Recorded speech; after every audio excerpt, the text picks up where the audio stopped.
para falar sobre esse tema, inspiração, como ser uma pessoa que inspira a outra. Nossa convidada de hoje é a psicóloga Juliana. Seja muito bem-vinda, Juliana. Obrigada, é um prazer estar aqui. Que bom, seja muito bem-vinda, bom dia. E olha, inspiração, né? Como ser uma pessoa que inspira. Hoje em dia as pessoas nem pensam muito nisso, né? É bem natural inspirar o outro. Mas se a gente parar para pensar, como ser uma pessoa que inspira?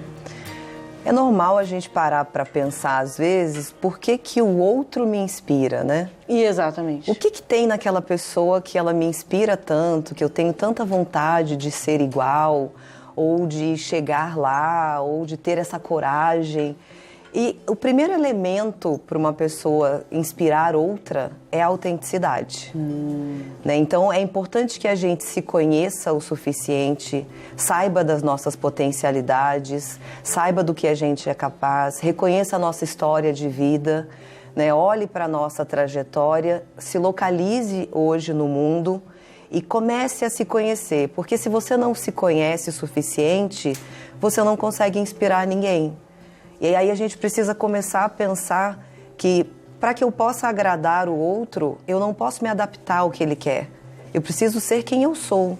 Porque sendo quem eu sou, as pessoas que me amam vão me amar e as pessoas que não vão muito com a minha cara, não gostam muito de mim, vão continuar não gostando. Porque aquilo é quem você é. E segue em frente, né? Exatamente. Precisamos seguir em frente, não se prender a isso também. Então, eu acho que o ponto fundamental de inspirar é quando a gente olha para aquela pessoa e fala, nossa, que pessoa autêntica, que pessoa que tem coragem de ser ela mesma, de dizer o que pensa, com educação, com gentileza. E aí aquilo chama a nossa atenção. Bacana. Olha que legal. E olha, você falando isso me faz lembrar que a gente está numa sociedade, sobretudo as juventudes, que pedem e exigem muito uma aceitação do outro com relação à pessoa, né? Sim. E esse autoconhecimento passa por uma autoaceitação, né? Então, que dicas ou que primeiros passos a gente pode ter para a nossa história, para essa autoaceitação acontecer e a gente cultivar essa autenticidade que a senhora disse? A primeira coisa que a gente tem que fazer é prestar atenção em quem a gente é. Hoje, né, conforme o diácono falou, a gente vive muitos ruídos. Tem muita coisa acontecendo em volta da gente, então a gente não para prestar atenção e cultivar um pouco de silêncio. E é no silêncio que a gente começa a se reconhecer, começa a saber quem a gente é aquele olhar de frente do espelho que vai te mostrar no que você é bom, no que você precisa melhorar, aonde você precisa crescer. Então, para que a gente possa começar a fazer esse exercício e parar de se importar um pouco com o que as outras pessoas falam, a gente precisa olhar e começar a pensar nas pessoas que gostam de nós, que nos amam pela forma que nós somos. Nossos pais, nossos parentes, nossos amigos, nossos professores.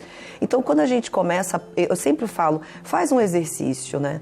Pega 3 pessoas que você confie bastante e fale para ela o seguinte, me diga 3 pontos pelos quais você gosta da minha amizade ou da minha companhia. Não necessariamente 3 qualidades, porque senão a gente fecha demais. Mas 3 coisas em mim que te inspiram, que você me admira. E esse exercício é interessante porque sai da boca do outro coisas que você fala, nossa, eu faço isso? Né? Eu nem sabia. E aí você começa a perceber o quanto você impacta a vida de outras pessoas sem saber, sem precisar mudar nada, só sendo quem você é de verdade. Que legal, que bacana, Muito né? bom se reconhecer. Tem muitas pessoas que nos acompanham agora, Juliana, que às vezes elas nunca pararam para pensar, né, na própria vida, em quem elas são. Às vezes elas vivem tanto a vida do outro, para o outro, que nunca viveram para ela e até mesmo não se reconhecem. Às vezes uma pergunta dessa cria um imenso buraco, né? Um imenso buraco, um desconhecido. O desconhecido assusta, dá medo. O que você diria assim, para uma pessoa que ela precisa de coragem para ela se assumir, dizer eu gosto disso, eu quero viver aquilo, tudo com muito cuidado, com um passo a passo, porque também não dá para mudar do dia para a noite, né? Mas como construir essa coragem? 3 elementos básicos. Ver, compreender, depois agir. Então, preciso primeiro me enxergar aonde eu estou, a circunstância que eu estou vivendo, a pessoa que eu sou hoje, porque eu sempre digo que às vezes a gente fica com o olhar viciado durante anos da nossa vida. Algo aconteceu comigo lá atrás que me marcou e eu passo a vida inteira enxergando a vida por aquele olhar. Então, quando eu digo para as pessoas, vejam, É para que ela se olhe e tenha um tempo de observação, né? Seja observador de si mesmo, se perceba nos lugares, perceba suas atitudes, o que te causa raiva, o que te causa inveja, como que isso mexe com você. Quando você começa a fazer esse movimento, você começa a compreender. Eu compreendo quem eu sou hoje em detrimento do que eu fui ontem. Eu compreendo o que eu sou hoje em detrimento dos pais que eu tive, que foram os melhores para mim. Que puderam ser. Exatamente. Né? Não existem pais perfeitos, existem pais possíveis. Que aí é uma confusão, né? A pessoa querer, ela fala, não, mas eu não posso aceitar meu pai, porque olha como ele fez comigo, eu aceitar minha mãe. Essa aceitação é fundamental, né? Eles são os pais possíveis. Sim. Os pais que eles puderam ser para vocês, na origem deles, eles deram o melhor, sempre. Né? Então, aquilo que seu pai te deu foi o melhor que ele podia te dar. Se foi pouco para você, você precisa buscar no alto que isso venha. Né? Mas é aquilo que ele te deu e foi feito com amor. Então, quando você começa a compreender a sua história, a sua vida, aí você começa a ter o impulso para poder agir. Eu sempre gosto de falar para os meus seguidores, sejam verbo, sejam ação. E é o verbo no sentido total, né? De entender a vida, de compreender a vida e escolher que verbo você quer ser. Eu quero ser o verbo reclamar, eu não tenho ação. A ação do verbo reclamar é ficar sentado reclamando. Né? Eu quero escolher o verbo trabalhar, então levanta, trabalha, faz. As pessoas sempre me perguntam, Juliana, como que eu começo? Eu falei, não tem segredo, é começando mesmo. Errando, acertando. Não tem segredo, não tem fórmula mágica. Se eu quero mudar a minha vida, eu preciso agir. Sim, já dizia o poeta, né? O caminho se faz caminhando. Exatamente. E essa perspectiva, sabe, Juliana, que você traz sobre o silêncio, eu acho muito bacana, porque o silêncio nos confronta com a gente mesmo, né? E nesse processo de confrontação, eu estava lendo um livro, tempos atrás, sobre o perdão, de uma psicóloga norte-americana, que ela tem como título Perdão é uma questão de atitude. E ela faz o caminho terapêutico através do perdão. E aí eu te pergunto, com relação ao perdão, ao silêncio da confrontação, qual a importância do perdão também com relação à nossa história, a gente estava falando dos pais também que a gente teve, para esse caminho de aceitação, de autoaceitação e autenticidade? A gente precisa primeiro parar para pensar da seguinte forma: quem somos nós para perdoar alguém? Que lugar a gente se coloca tão superior assim para dizer, eu vou perdoar o meu pai? Tá errada essa hierarquia, não tá não? A gente não tem que olhar para os nossos pais com o olhar de que tudo que eles fizeram, tentaram fazer da melhor forma possível? Né? Então, assim, o perdão, ele está muito acima de nós, né? Ele vem do alto, ele vem de Deus, ele vem de Cristo. Então, quando a gente começa a perceber que quem vai perdoar verdadeiramente é Cristo, é Deus, né? A sua fé, aquilo que habita dentro de você, você abre um espaço e começa a se colocar numa posição de humildade. Porque enquanto eu estou aqui sentada assim, será que eu perdoo minha mãe ou não? Minha mãe está seguindo a vida dela, em paz, feliz, com a consciência tranquila. E fez muito bem o papel dela. De que fez o melhor que ela pôde por mim ao longo da vida toda. E eu tô aqui remoendo. Porque quando eu tinha 10 anos, a minha mãe me bateu de chinelo. Pra quê? Aquilo só vai gerando um amargor.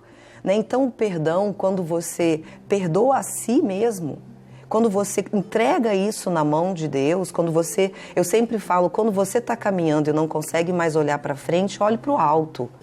Né? Então, quando você olha para o alto, você entrega aquilo e fala, não cabe a mim. Sim. Né? Não cabe a mim. E é preciso também compreender que cada um é uma história, né? Cada um é consequência de uma história de vida única.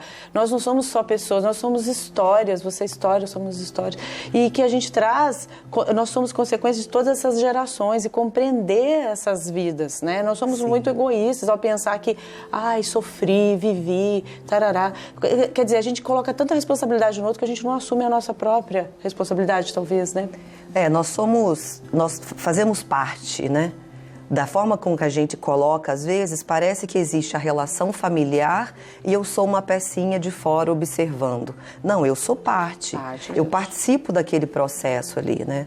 Então, se houve algo na minha família, eu estava introduzido nela, a relação de duas pessoas, ela se dá entre duas pessoas, três pessoas. Então, se eu estou inserido naquilo, eu fiz parte daquilo e a pessoa que eu sou hoje veio com tudo aquilo. Né? Quando eu falo assim para os meus pacientes, às vezes, para os meus seguidores, falei, quando você olha para trás, você tem que ver uma sucessão de Julianas, assim, ó, todas em escadinha, até a pequenininha. E você precisa perceber que se eu olhar para aquela Juliana ali e falar, aquela Juliana ali, eu não gosto muito dela, eu vou tirar ela dali. Aí quando eu... porque aquela Juliana ali... ela apanhou da mãe e ficou triste, eu vou tirar aquela Juliana. Quando eu tiro aquela, eu derrubo todas as outras.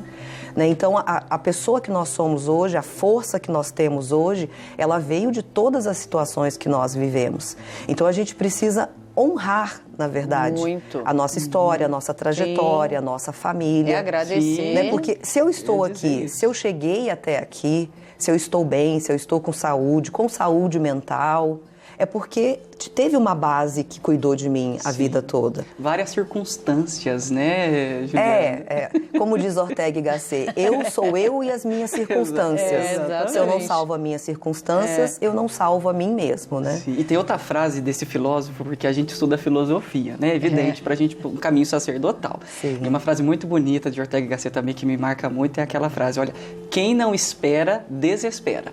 Então, também a gente precisa esperar na nossa vida de fé, na nossa vida de caminhada, porque senão a gente fica desesperado, né? É o esperançar, né? Exatamente. Que não é ficar parado. A esperança não te deixa parado, ela te faz caminhar em busca daquilo que você... visualizar um horizonte, né? E ter esperança e fé. É o que a gente está falando durante essa semana, né? Certamente, o desespero não ajuda em nada, não acelera, não resolve o problema, só te traz problemas físicos, emocionais. Então, ó, respira, tá bom? Vai passar, tudo passa, né? Isso, respira e inspira. E inspira também. Que Juliana, conversa inspiradora. Conversa muito inspiradora. Muito obrigada por ter sido inspiração hoje no nosso Bem-Ser da Mãe e também de todos os nossos queridos amigos que estão nos acompanhando. Eu que agradeço a todos, agradeço o convite de estar aqui, foi uma honra para mim.